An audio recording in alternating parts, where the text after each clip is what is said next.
L'Assemblée nationale. Il y a quelques semaines, Richard est entré par hasard dans le restaurant de Philippe. Les deux hommes sont tombés amoureux. Ils vivent une belle histoire d'amour et s'ils le souhaitent, ils pourront bientôt se marier. Depuis peu, c'est possible. Les députés en ont décidé ainsi. Le mariage entre deux hommes ou entre deux femmes est maintenant légal. L'Assemblée nationale, avec ses députés, a pour fonction de délimiter par la loi ce qui est interdit et ce qui est permis. Les temps et les mœurs changent, la loi avec. C'est au moment de la Révolution que l'on a décidé que c'était le peuple qui devait définir les règles de notre vie en société. Cela s'appelle la souveraineté populaire. Aujourd'hui, toutes les démocraties du monde ont un parlement élu. En France, il est composé de l'Assemblée nationale et du Sénat. Souvent, il se présente sous la forme d'un hémicycle. Dans le jargon politique, on appelle ça le camembert.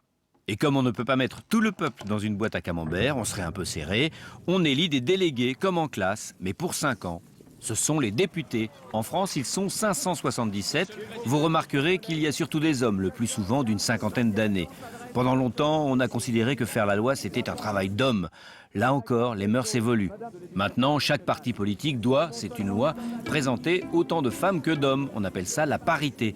Mais ça ne marche pas encore génialement et les partis politiques préfèrent payer des amendes plutôt que de respecter la loi. Des députés qui s'arrangent avec la loi, c'est un peu nul, mais c'est sûr, ça va changer. La loi est censée aussi protéger les plus faibles. Les députés décident de limiter parfois notre liberté pour protéger celle des autres. On n'a pas le droit de voler les pommes de son voisin sous prétexte qu'on a envie d'une pomme. Les députés ne peuvent pas voter n'importe quelle loi. La loi doit respecter la grande règle du jeu de la démocratie, la Constitution. Je vous expliquerai ce que c'est plus tard. Par exemple, la loi doit être la même pour tout le monde. Les députés ne peuvent pas interdire aux blondes de faire des études ou exonérer d'impôts les habitants de la ville du président de la République. Des juges, les membres du Conseil constitutionnel, sont chargés de vérifier si les lois sont conformes à la Constitution. Les députés doivent aussi contrôler le gouvernement pour vérifier que les ministres appliquent bien les lois. Ils peuvent faire des enquêtes, demander des explications aux ministres, par exemple, lors des questions d'actualité que l'on peut voir à la télé. Les députés se disputent, parfois, ils critiquent le gouvernement. Mais l'Assemblée, c'est fait pour ça. Ce sont nos représentants et grâce à eux, nous, les Français, on ne se tape pas dessus, ils le font pour nous. Tous les ans, ils votent la loi la plus importante, le budget. C'est-à-dire qu'ils décident qui paiera des impôts et combien. Parce que son resto a cartonné avec sa recette de couscous à la chantilly, Philippe s'est fait beaucoup d'argent cette année.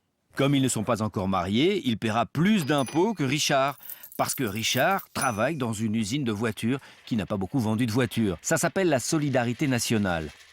Le budget voté par l'Assemblée nationale et le Sénat sert à payer les instituteurs, les policiers, faire des routes ou des écoles. L'Assemblée et ses députés doivent faire en sorte, grâce à leurs lois, que nous puissions le mieux possible vivre ensemble, Philippe, Richard et nous tous.